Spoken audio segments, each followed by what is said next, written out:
Good afternoon, everyone. Welcome and thank you for attending this session on renewable hydrogen. I'm François Paquet, the Impact Director of the Renewable Hydrogen Coalition. We are here today because we work with RWE Renewables. They are supporters, active supporters of our coalition. And together with RWE and other frontrunners across the value chain, from the supply side, technology manufacturers, but also end users, we are working towards shaping the EU policies that we need for making renewable hydrogen competitive this decade. We're here to talk about RWE's project to develop a North Sea powerhouse, one presentation, and then a fireside chat, also together with the audience. So we will have the chance to interact and debate about one beautiful marriage, renewable hydrogen and offshore wind.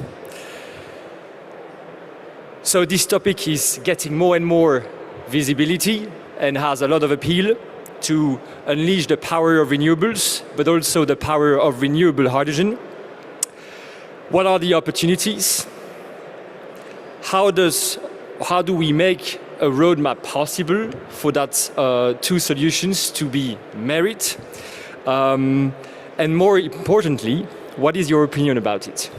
So, to present you this project, I've got with me two colleagues from RWE Renewables. Rachel Garrett, Head of Offshore Hydrogen Development at RWE Renewables. Please come to the stage.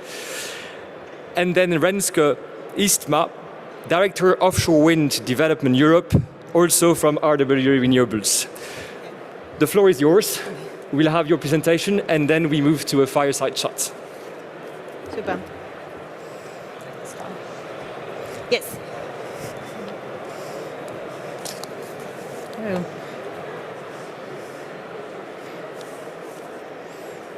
Thank you so much. Thank you so much, François, and thank you for the kind introduction and also the great collaboration, which we couldn't be more positive about, also from our side, because we really believe, as RWE and RWE Renewables, that organizations like yours are what together make us drive the energy industry.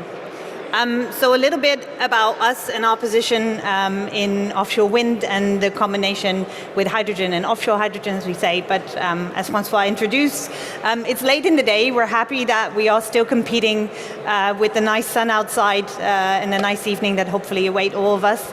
But your opinion, your discussion is very much appreciated because we believe we have some very interesting projects to talk about today, but there's a lot to do in this market and a lot to shape also in terms of policy, in which we'd be very keen to have your opinion that way. So we called it Developing a North Sea Powerhouse. We'll talk also a lot specifically about the Netherlands today, which is my home market as well. But as said, I'm responsible for the development around continental Europe for offshore wind. So really see how we can make this vision and also collaborate with our colleagues across the North Sea or in the Baltic states. So this is how RWE sees the future, a very diverse and dynamic market, and very much powered by green technologies. So we come from a long history, also fossil generation, and we really see how this gradually transforms into our green world. We have subscribed to science-based targets. We really want to make sure that we are fully carbon neutral by 2040, but that to do that, we need to do a lot now. And as you hopefully have recently seen, we are very keen. We plan to invest 50 billion gross in green technologies and climate-friendly technologies by 2030. And this is what we hope the landscape would look like then in the future. Really a combination of onshore wind solutions, offshore wind solutions, solar PV, but of course also things like batteries, like hydrogen solutions. And that we there also have in the future the offtake solutions from e-mobility, in the short run hydrogen from the industrials, but also in the future to be considered potentially for large transport solutions as well. Very concretely, this is what we see as our core business. So this is where we are very actively investing in. We have clear targets in offshore wind. We want to triple our capacity to 8 gigawatt installed by 2030. In onshore wind, we are already a global player, and we aim to, together with solar, only expand that much further.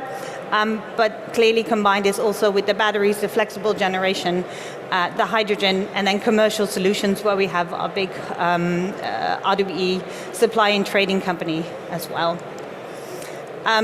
And these are then our most recent targets in that way. As you might have seen already at the Capital Markets Day late in 2021, we upped our game even further. We said really to make room for the Paris Agreement to be successful.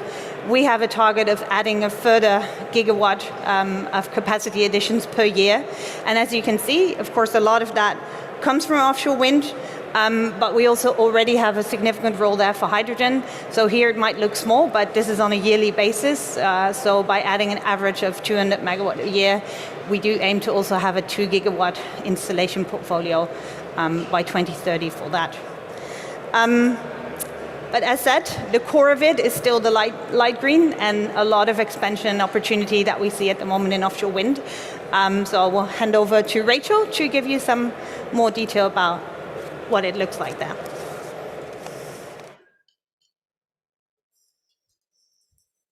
So let us tell you a little bit about our pipeline and the projects that we have. So in terms of our operational portfolio of assets, we've got a number of projects around the UK, around Germany, Denmark, Sweden, Belgium, and 17 projects in total in operation at present. And we have a current portfolio of 5 gigawatts in total capacity and 2.4 gigawatts of what we actually own.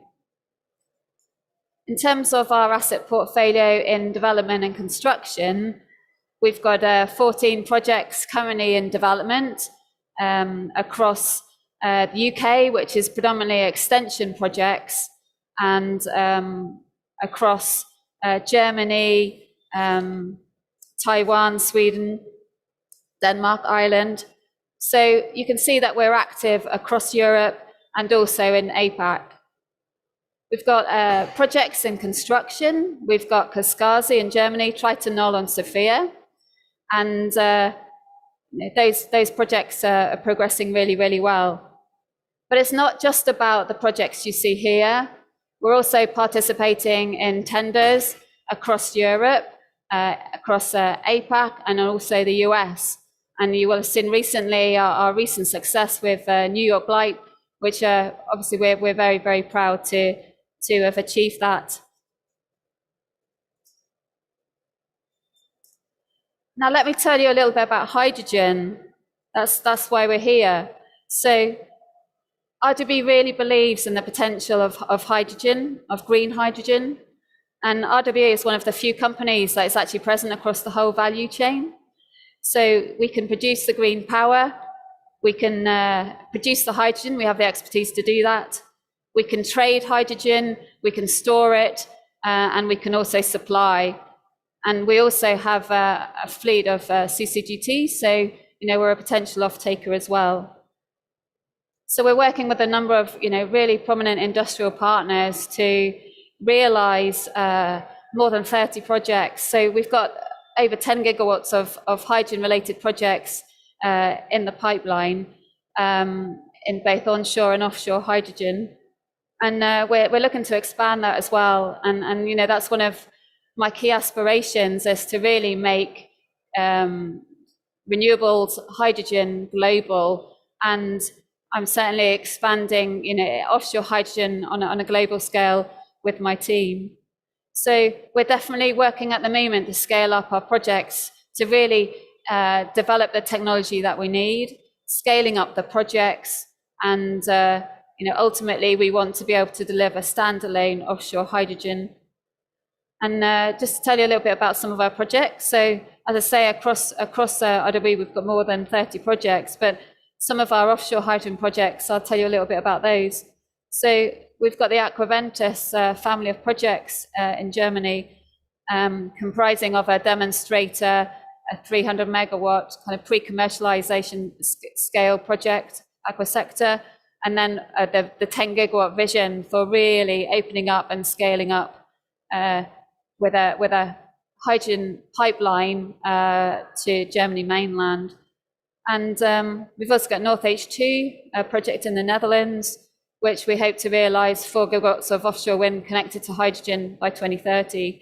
And we've also got an industrial collaboration project with BASF to realise 2 gigawatts of offshore wind.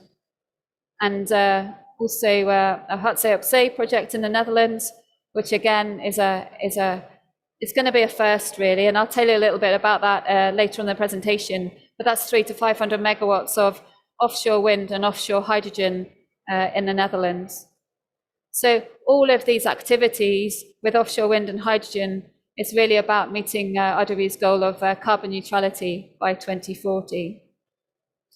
So I'll hand back over to Renske to talk a little bit about the Netherlands.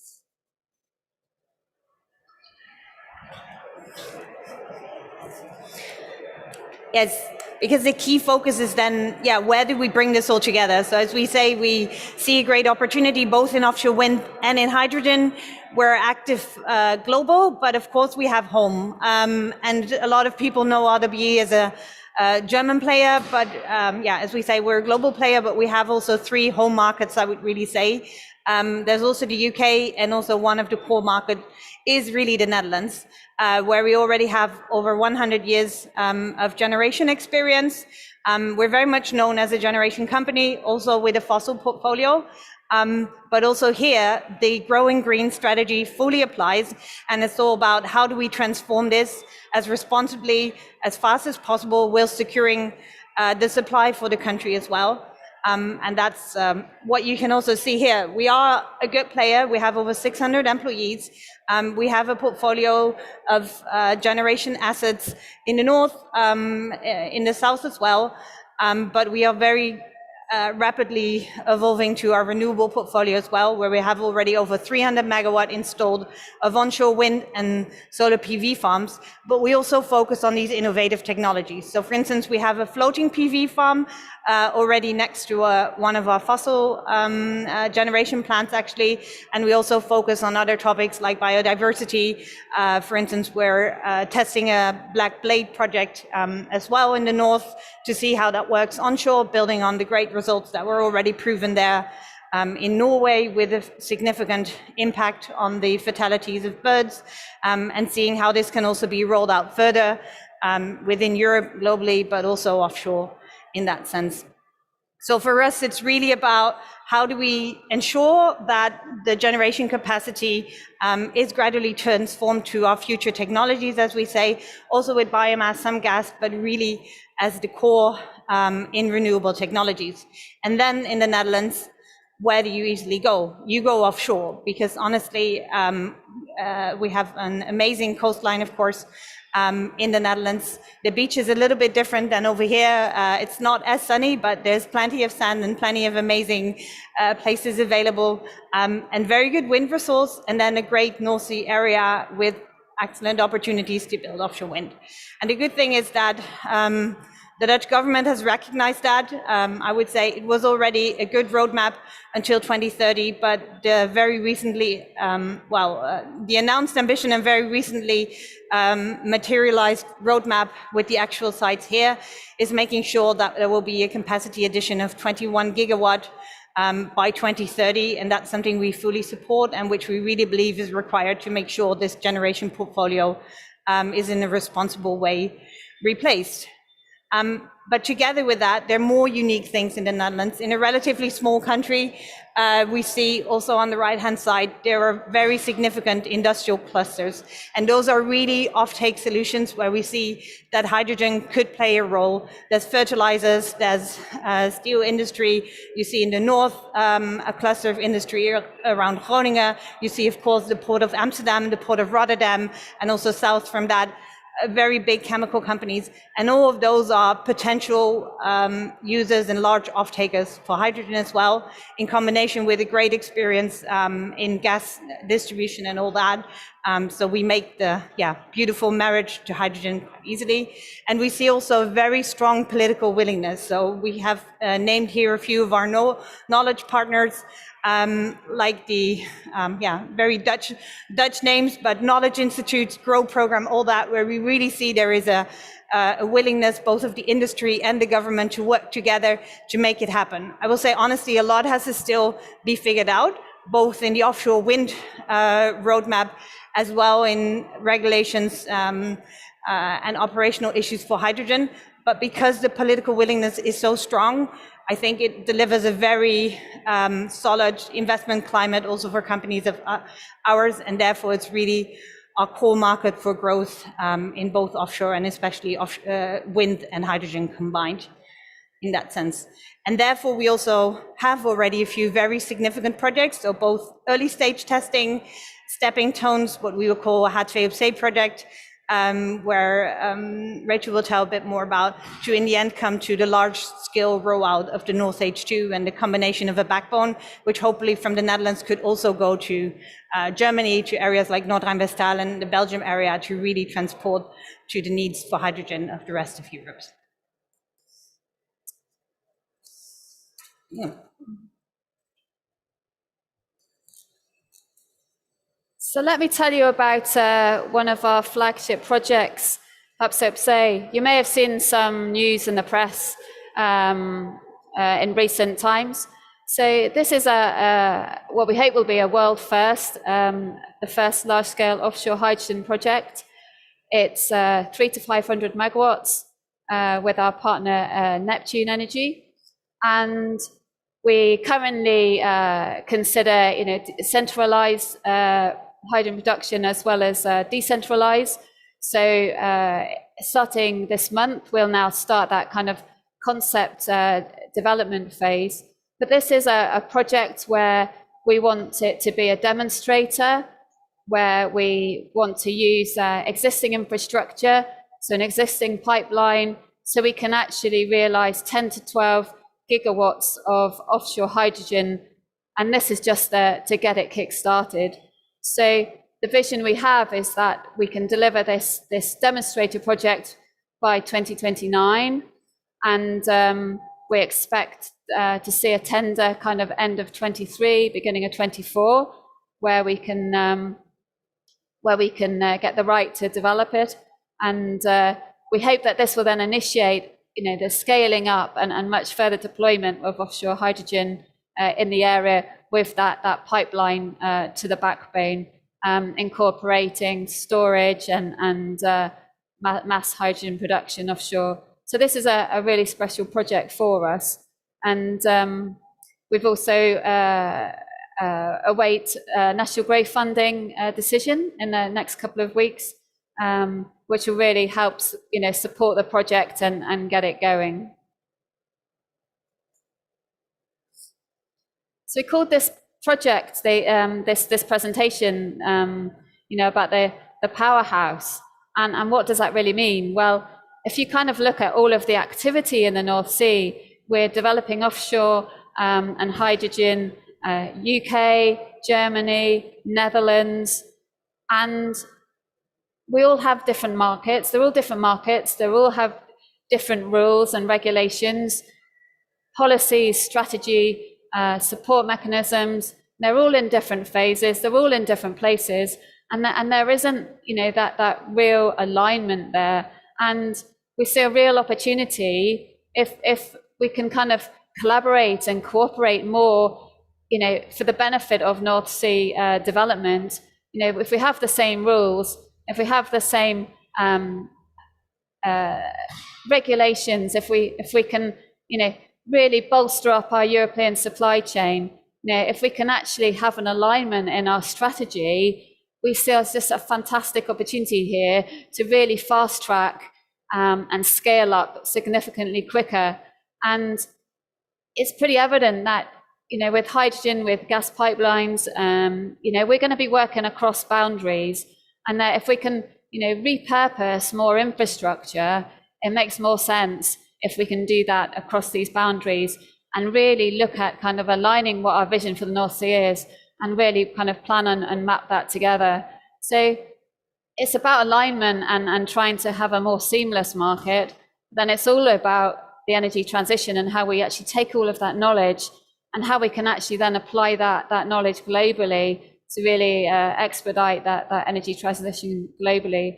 So there's a real opportunity here if we can actually align, all of our activities and kind of have one vision for the North Sea.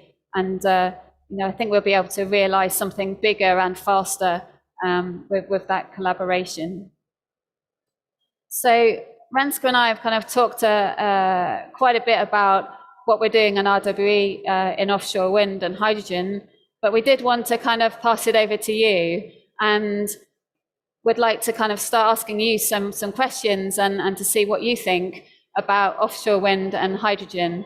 So Francois is kindly going to take the floor, and it's over to you. So see what you think about it all.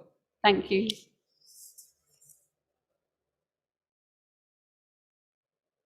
Thank you very much for the two of you and your very nice presentation.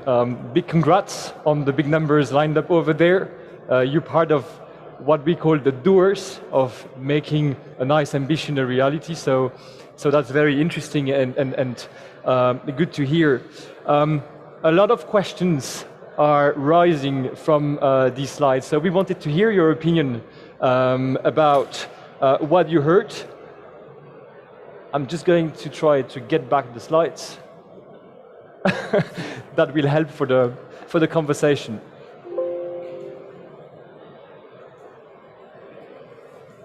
No? Okay. Bear with me 1 second. Let's discuss. One question for you. So we heard about this presentation.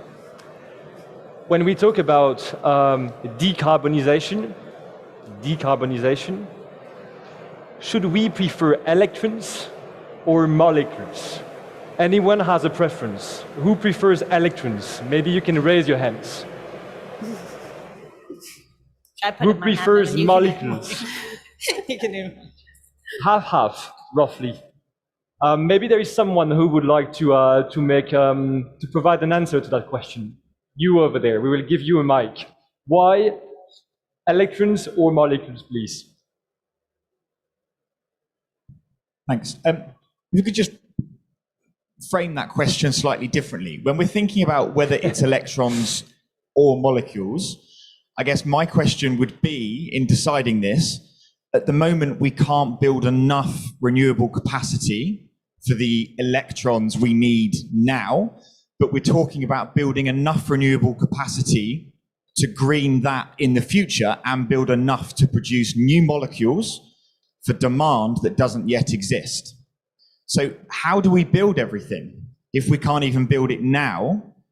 We can't build the electrons now, but we want to build for more electrons and more molecules in future. So how do we fit that together in a very limited time frame? Thank you very much. Indeed, very topical question. How do you scale up renewables for renewable-based electrification, but also renewable hydrogen production? Maybe one of you would like to make a comment on that one? Yeah. Go ahead. And thank you for the comment. And I think we couldn't agree more to that as well. And it's always nice to put a little bit black and white. Is it either or? But in the end, if we look at the whole demand and the targets that there are, we're going to need both of that.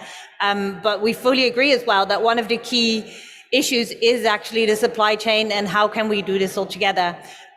Personally, I actually think that it gives us an opportunity if we go for both, because we clearly see that in offshore wind, actually everywhere, but the build out of the network getting enough substations, getting all these cables in the sea is a major issue.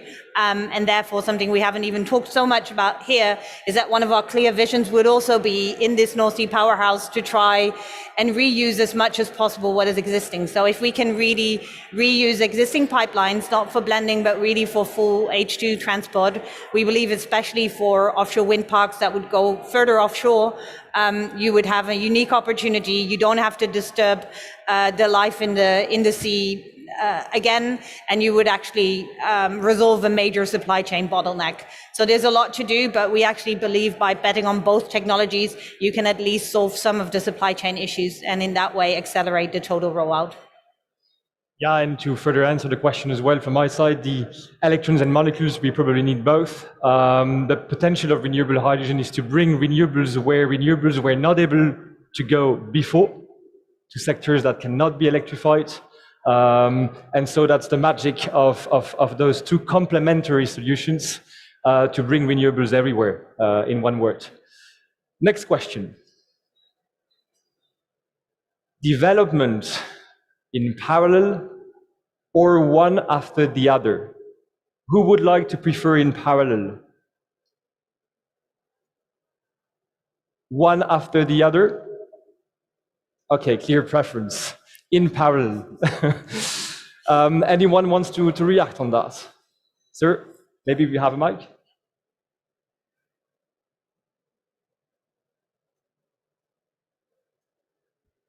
Well, does it work? Yeah. The thing is, if you take one green kilowatt hour and you use it to displace coal, you'll earn like 1 kilogram of CO2. If you use it to produce electricity from a CCGT, you'll gain like 400 grams.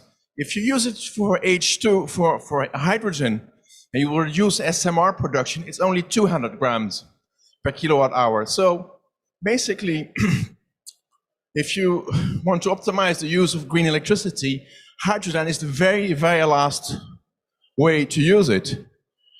It's much more efficient for the climate to use electricity, green electricity, to displace coal, hydrogen from gas, and even for electricity in the cars, which would be for per kilowatt like something like 600 grams, or for heating with heat pumps, where you would earn maybe 300 grams, 400 grams per kilowatt hour. So hydrogen is the very, very last competitive way for the climate to use green electricity.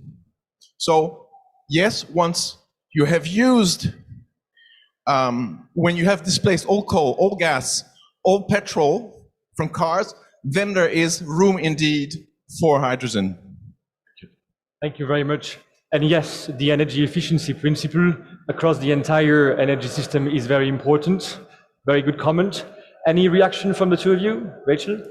Yeah, I mean, thanks for your comments. I mean, electrification will only get you so far, and I think we all recognise that you know, there are some industrial sectors that it's very difficult to electrify, and also long-haul transport. You know, there are just some sectors that, you know, electrification just isn't possible. And I think if you kind of look at it in parallel of electrification and then also decarbonisation with hydrogen, then, you know, we can actually start decarbonising those sectors, you know, earlier. And therefore, I think, you know, there is a place for hydrogen, you know, and it's certainly, if we look at kind of steel and long-haul transport, chemicals, fertilizers, you know, there is a use, you know, and there is, you know, some quick wins there for hydrogen. So certainly take your point, but, you know, there are some wins for hydrogen as well. Thank you, Rachel. And the reality of the market will be that we don't have yet that much volume of hydrogen today. So we've got to really do with what we have. Renewable electrons are there and can be scaled up rapidly, provided that we tackle this bottleneck of supply and ramping up fast. Plenty of us discussed about the permitting bottleneck. This is one key element to tackle. But for sure, as the scale up of renewable hydrogen is made, those sectors will have a key solution and they don't have any other alternative. We talk about the feedstock, so the use of renewable hydrogen as a feedstock. You mentioned the fertilizers as one example. High temperature heat is also are also part of the industrial applications which have no alternative. And with the recent events in Ukraine, more and more industrial sectors are now looking to move away from natural gas altogether towards renewable hydrogen. So this is also a quite new development that wasn't even imagined 1 month ago, at least that fast. Next question. What is preferred? Reusing existing infrastructure compared to new build. Who prefers to reuse existing infrastructure? Build new ones? There is a quite clear preference. What about then reusing existing infrastructure? Anyone wants to take a go at answering that one? Why renew existing infrastructure? Anyone? Anyone from your side? I can. Clearly, reuse is more sustainable longer term. We see it's quicker to realize our projects if we can reuse existing infrastructure, pipelines, for example, platforms offshore. Obviously, less environmental impact if we can reuse. It improves the business case of our project as well. Significantly reducing the capex requirements. So there's a lot of benefits for reusing. Obviously, our preference is for dedicated hydrogen pipelines. And I guess, that's one of the challenges. If they're still containing natural gas, then you may see some kind of blending in the short to medium term, which, isn't our preference. But if it actually enables decarbonisation quicker, and if industry can actually take on blends, then that's also advantageous.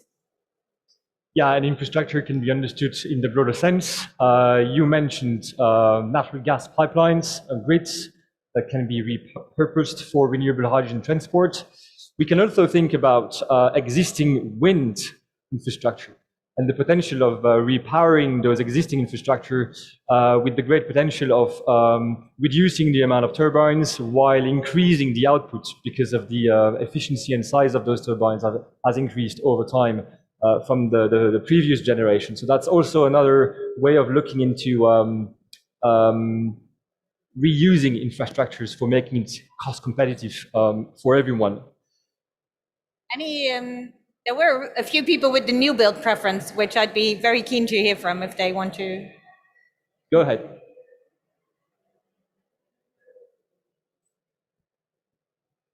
Thank you very much. I think reusing infrastructure combined, if you mix methane with hydrogen, makes a lot of sense. But for pure hydrogen, I see a lot of risk in terms of the reliability of the system. These infrastructures were designed and built with material that were not intended for hydrogen to begin with. And we know they're actually not exactly compatible as is. So a new code and regulations would have to be developed around it. And then from the owner of this infrastructure perspective, then who is going to sign at the bottom of the page that these pipelines that have been in service for 20, 30, 40 years still have enough integrity to now be carrying hydrogen. And also the public perception of hydrogen being, the bomb. I think that there's a huge risk, because if a pipeline fails, although it's not going to explode being in the water, but if a pipeline starts failing while carrying hydrogen, this could completely kill that industry from the start. So I think a much more precautionous approach would be to start with new build that we can monitor, that we know are fit for purpose, before then maybe optimizing with reusing existing assets. Interesting perspective. Any comments or reactions? I mean, I would acknowledge that not all pipelines are suitable for hydrogen, and I think that's true. So I mean, certainly, reusing pipelines that are suitable for hydrogen But yes, it does, there needs to be a full integrity assessment around the suitability and obviously the life, the remaining life of those assets. So as with any reuse or repurposing, it's getting that balance right about the remaining integrity and life and sustainability and how long can you continue to extract value from those assets? I The think public perception is a great argument as well, and I think good to take into account that is something that needs to be done absolutely right as well to ensure we don't get off on a wrong foot at the start of the industry. Thank you. Thank you very much. And also having the chance to discuss with a lot of industrial users the question of blending and whether we should go towards pure applications or not is a hot potato. One thing is clear is that people and industries want value for the money they put in there.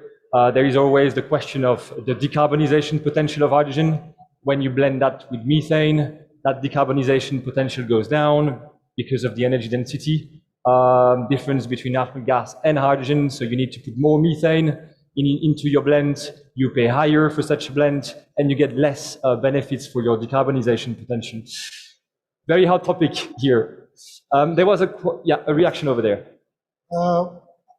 I want to add some things. Normally hydrogen was or is still now producing from the old process like fossil fuel, gas and others.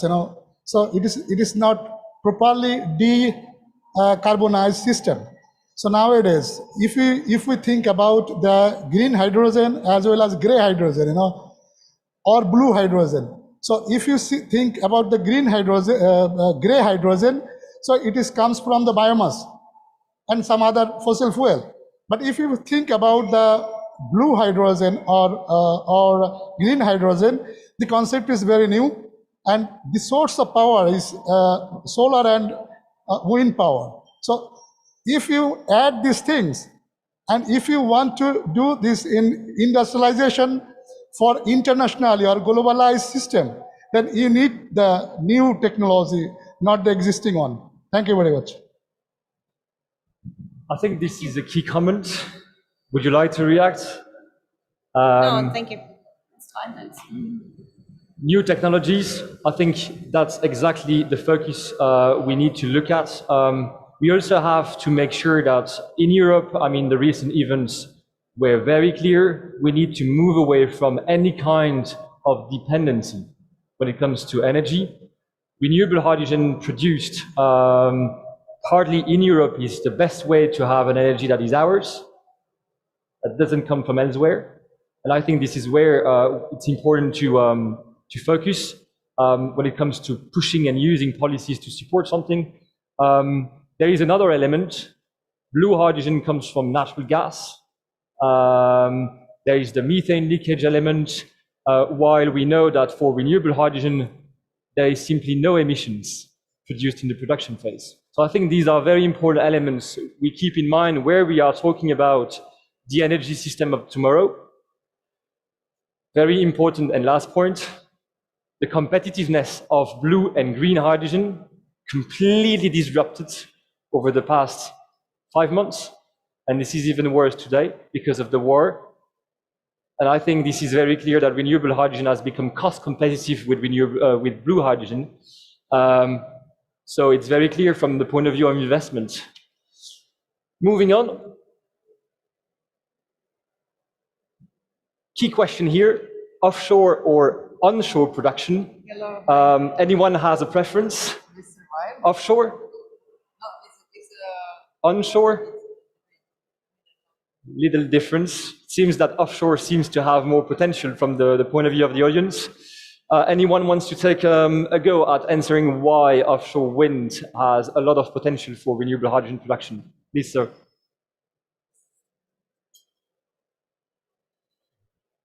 So currently, we understand that the hydrogen production we have is entirely based on onshore, and that is largely because we have in terms of cost analysis, it's cost effective to produce hydrogen onshore. But if we are looking at the future of offshore winds and the future of the DC connection, we're all talking about the European supergrid. We're talking about a meshed network. So in that case, it means that we're going to have multiple connections, multiple DC connections in terms of the North Sea. We're going to have a lot of concentration of interconnecting lines. So if that is the case, it might make sense to produce the hydrogen offshore, also considering the fact that in the future, hydrogen can be used for, it can be used in the shipping, it can find, there would also be a market for ancillary services for hydrogen. And I think this is actually the future. We have a lot of prospects in terms of offshore production of hydrogen. And looking at, I think lots of companies are looking into offshore hydrogen production. So I think the future for hydrogen production is offshore. And with time, I believe that with investment in research and in technology, we would see offshore hydrogen production. Thank you very much. Maybe I can turn to the two of you. Why offshore wind is such a interesting, will be giving a happy and prosperous marriage? A few words from your side. Yes. Yeah, from my perspective, a lot of arguments were made over here, and a lot of things I fully agree with. First of all, I think also in the presentation specifically focusing on the Netherlands, clear in terms of expansion of generation portfolio, there is simply a lot of space offshore. So I really think we need to use the power of the wind offshore to make sure we build that portfolio further. But then it's also indeed about whether you actually produce the hydrogen. And there I really see the benefits of going as close to the source as possible, because I also agree with the previous speaker. If you already bring it to shore and you have electricity and you actually have the possibility to directly use it as electricity, you have an extra efficiency loss. And if you're actually really close to the shore, if you go to projects in the North Sea that are several kilometers out there, you really start to get the benefit. You got to start the benefit of the pipeline competing with the power export cable, with the storage that you can do in the pipeline, with the reduced losses and all that. So you have a lot more space on land for people, for nature and all that. And offshore, you can use the space to actually convert to hydrogen as close to the source as possible in that way. Any last reactions on this? Last question for you. Do we need more or less regulation? Talking to business people here. More regulation. Who is for more regulation? For renewable hydrogen. Less regulations. Seems that for once, more industry people want regulation. Yes, I do too. Any take on that one? Sir, you'd like to comment on why more? Less. Okay, let's go for less. A quick comment on that. And I saw some more over there. Perhaps you can give us your views. Well, hydrogen is an existing molecule. We have already a huge production of a few gigawatts in the Netherlands. So green hydrogen should compete on an equal basis with gray hydrogen, because there is already a carbon tax, which is designed to favor a green electricity whenever the electricity is indeed green. So there's no need for additional regulation, except maybe for the technical part of when old pipelines have to be reused, and obviously safety has to be guaranteed. So carbon price will do the job alone. Should do. If it's not, there's something wrong in the whole system. So let's hear why we need more. Okay, I think the lady was first, and then we come to you, Moitzer. It was you, no? Yeah, you wanted to talk about more. No, I think specifically for offshore hydrogen production, the absence, the lack of regulation prohibits the system from moving forward. The permitting, the green lighting from the government is just, it cannot happen until they have something to tie it back to. So the sooner we get this into in place, the sooner we'll be able to actually materialize this project. And in an ideal world, I think there's a great opportunity here for the European Union, can include the UK maybe as well, to create a homogeneous regulatory framework that would simplify the kind of projects, and we can just reuse the same regulation whether we are in France or in the Netherlands or in Denmark. I think that would facilitate access to this project. Gentleman over there. Thank you. Well, the reason why I say a little more regulation in this instance is because, first of all, there is some regulation that is still outstanding, so it's just missing. There is a lack of definitions that will help us work properly with hydrogen, specifically renewable hydrogen, also low carbon hydrogen, of course. But maybe on your last comment, so you mentioned the competition of direct electrification, and if the hydrogen is then indeed renewable, that's precisely the issue why I'd say we need to have a regulation that will make sure that the electricity used for renewable hydrogen is indeed renewable, and that we have a wise regulation to favor direct electrification, if that makes more sense. Thank you very much. One comment from your side? From my point of view, I think, we've covered most of the challenges there. So yeah, I agree. I mean, personally, I support more regulation for the reasons that the speakers have suggested. Yeah, I think if I may also just jump in here, why more regulation? I mean, of course, the carbon price is important and can have an impact. The key question is it sufficient to have an impact sufficiently fast? So the key question is the scale and the speed. When we look at the challenge to decarbonize some sectors that cannot be electrified as fast as we need to. So I think to answer a few of the other comments, we need more regulation probably to tackle the supply issue. Definitions are one thing. Tackling the structural challenges that we see in the supply of renewable electrons. Permitting was mentioned earlier. The demand, which is also the chicken and egg problem.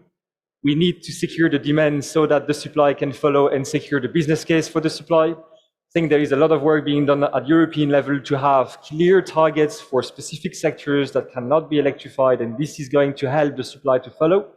And finally, the cost gap. How do we bridge?